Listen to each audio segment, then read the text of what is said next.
Hello and welcome back to Sportsnet. Lakers driven by your Southern California Honda dealers. Chris McGee, James Worthy, Robert Ory, Mike Bresnahan. Lakers are in the playoffs. The drunkest game of the year. Felt like nobody wanted to win at times. Ends with a Laker win in OT. They were down 15 in the third. They rallied, outscored the Timberwolves 29-16 in the fourth quarter and in overtime. And the hero was Dennis Schroeder. He had his playoff redemption game. If you can remember, and we talked a lot about it, back in 2021, it was Dennis Schroeder who had the terrible Game 5 in Phoenix, left the bad taste in everyone's mouth, had 0 points, was 0 for 9. He was the hero tonight, Big Game James. They don't win without Dennis Schroeder.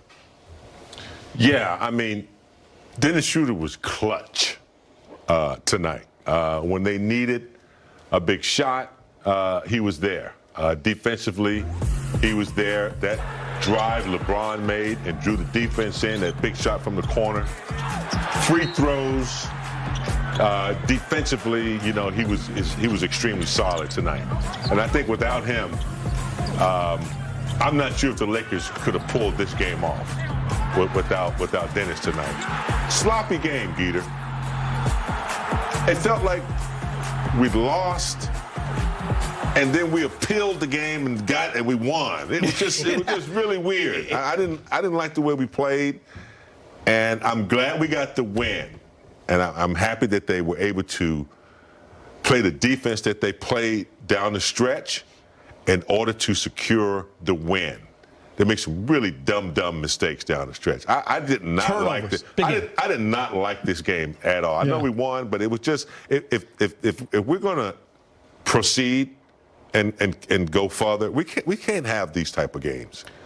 We just can't. I mean, I'm glad we won. I hope people don't think I'm, too spoiled, but it was just an ugly game. Unnecessary turnovers. I think fans appreciate it. I mean, they had 21 turnovers. And listen, in my notes here, if the Lakers had lost, there was inexplicable possessions down the stretch in the fourth quarter. It was as ugly as you can get, Rob, with mistake after mistake by both teams. Until Mike Conley hit those 3 free throws, the Wolves had 9 points in the fourth quarter. I mean, it was ugly on both sides. Yeah, Ant-Man didn't play well for them.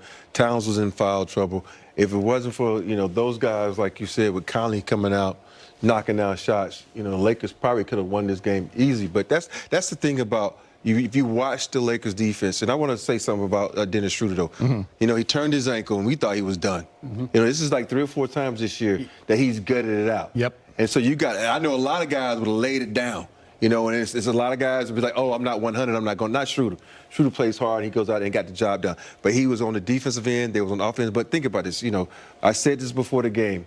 You got to respect everybody on that basketball court. And the Lakers didn't respect those guys. They respected Towns, they respected Ant-Man, and they didn't respect Conley because, a lot of times guys are 35 years old, they're in the playoffs, but the guy is a vet, he's smart. But he's been there before. These other guys stepped up. And I hope this game teaches the Lakers that when these guys are in the NBA for a reason. Yeah. Respect everybody, play defense. Think about that one play.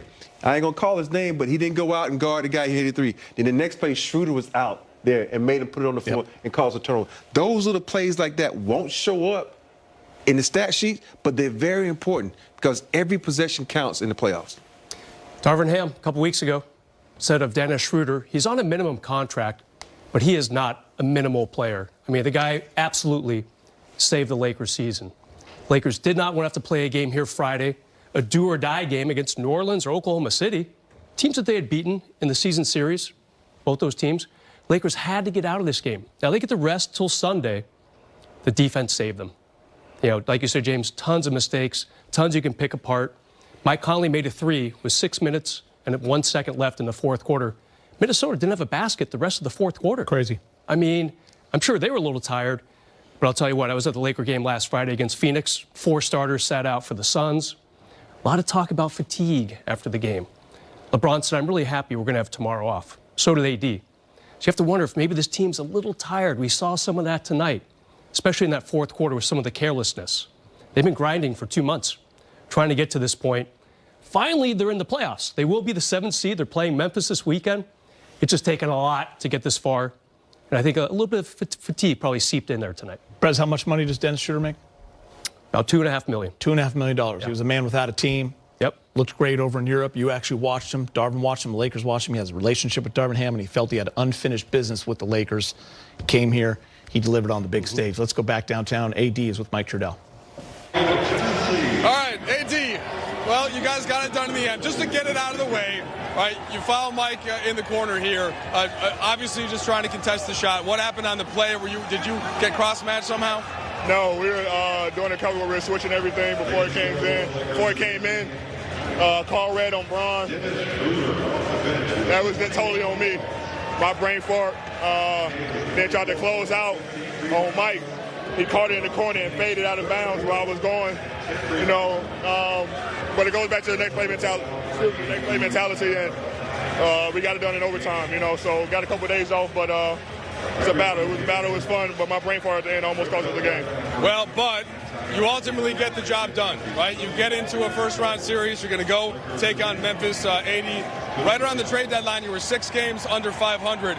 What did it take to make this kind of a push to now secure your spot in the first round? Grit, toughness, urgency, effort, resiliency, everything. It took everything out of us to, get to where we are. Took more out of us tonight. But we get a couple days.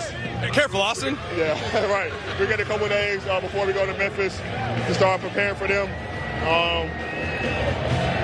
It's been a battle. It's been an up and down season for us, but now it's the time to show who we are. And we showed it tonight. Down 15, 18, whatever it was, just one possession at a time, came in, played some defense. I think we only held them until I fouled Mike to 10 points in the fourth quarter. So we got back to it defensively. Overcoming all our turnovers and our bad plays and our brain farts on the defensive end and offensive end, we're still able to pull it out. That's one for you. It was actually 9 points in the fourth up to that point. You were the biggest reason why. Inside, outside, everywhere defensively. You said that's the place where you think about most. How did you end up getting that done when things were just not going your way as a team tonight? I think to start the game, Cat got going. I think just my pressure on him. I think he had, 24. But 22 at the end of the third or mid of the third or whatever, offensively attacking him, all of our guys to get him in foul trouble, coming in, sacrificing their bodies, and then just being physical with him, and it kind of set the tone, took in out the game. Mike Conley played well, Tori and Prince, everybody played well for them, but, the two-headed monster we kind of took out and made other guys beat us, and, we should have had it in regulation, but, it took another 5 minutes to do so, but, my job is to lead this team defensively, and that's what I wanted to do, and it kind of got us going. All right, get a little rest and then off to Memphis. Yeah, thank you. It's funny. I think we're all very excited that the Lakers are in the playoffs. But this game is big game. Hit it on the head. It's kind of tough to wrap our hands around because so much happened in that last fourth quarter and into overtime. I think we have to talk about that foul. I mean, you're up 3. AD runs out at Mike Conley. I had flashbacks to the Maxi Kleba foul on that Friday night with Dallas. But, you see the switch here. It gets kind of lost. And then big game, you can't run into his airspace. I know he tried to stop. You can't get close. You can't get close. If I'm AD, I'm going to stop 3 feet right there and go out of bounds with my hands up with a big hey. It's not even going to be close. And, how he got open, I know there were some picks involved, but when you know that they need a 3, you got to guard the 3-point line. It shouldn't be that hard. Zone up and give anything within the 3, and just don't allow that to happen. For me, I am not questioning what coaches do, but for me, I know they needed a 3. I'm not having 80 in the game. Because he's a big, we need littles to switch either, because littles are more used to switching than bigs are on that. And that was one of the ones where you went up there and you saw him. He zones up. He zoned up. And it's just a natural thing for a big. Right there, you got to have littles in. And that's just something I would have did. I'm not a coach, but I'm just saying. Put him on the ball. Yeah, it's something you have to look at. Yeah, put him on the ball. It makes it a difficult pass. Yeah. It's so we can question that a lot. And I know a lot of coaches prefer the bigs on the ball to make it a difficult pass.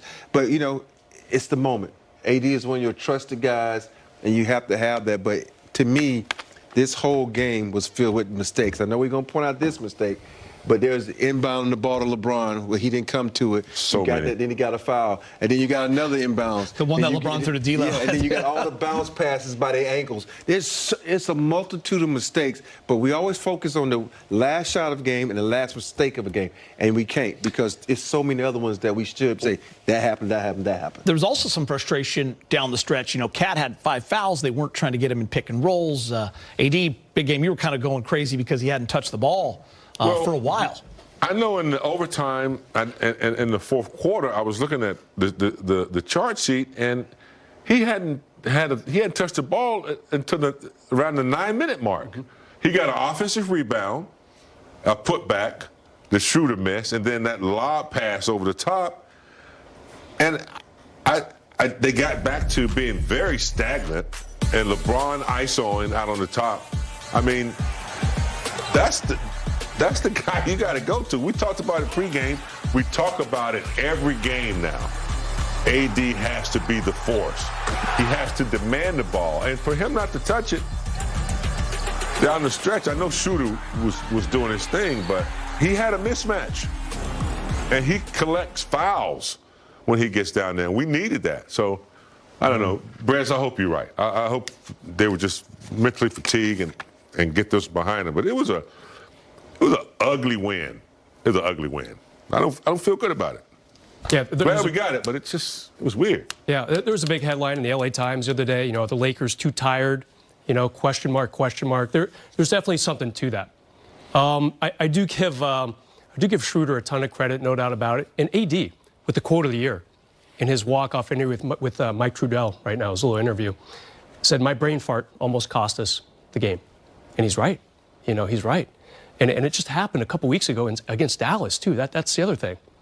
On a positive note, you know who's not happy that the Lakers won this game? The Memphis Grizzlies. All right, the Lakers beat them 2-1 in the season series. AD had 30 points and 22 rebounds the last time the teams played each other last month. So I don't think the Grizz are really happy that Minnesota lost this game. You know that they're probably still awake out there in Tennessee, hoping that the Timberwolves and all their team turmoil that we saw on display 2 days ago, they were going to somehow sneak this win out.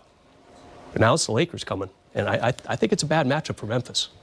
Can I say something? Yeah. For me, when they talk about fatigue, I think it's a bunch of crap.